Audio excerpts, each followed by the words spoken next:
Kung sanay po kayo at gusto nyong kumain ng mga ganitong simpleng lutong bahay na tinatawag nilang lutong bukid, palagay kayo magugustuhan nyo itong aking niluto, lalo na po kung mainit ang kanin. Pagkatapos sasabawan nyo at maglalagay kayo ng isang piraso nitong tambakol at magkakamay po kayo. Palagay ko'y panalong-panalo para sa panlasa nyo. Tignan nyo po ang ginawa ko, ipinirito ko lang po yung ating tambakol. Pagkatapos po ganito ang ginawa ko.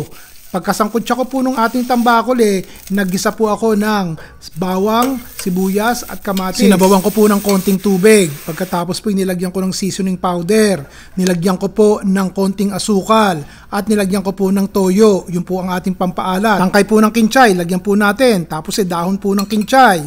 Pagkatapos po ilagyan po natin ng lemon juice o kalamansi para matanggal po yung konting lansa. Lagyan po natin ng siling panigang. 3 piraso po ito na hiniwa ko sa gitna. Pakuluin po natin ang ating sabaw at pag kumain ilagay na po natin itong ating piniritong tambakol. Takpan. Ayos na po yun. Ayos! Ron Bilaro!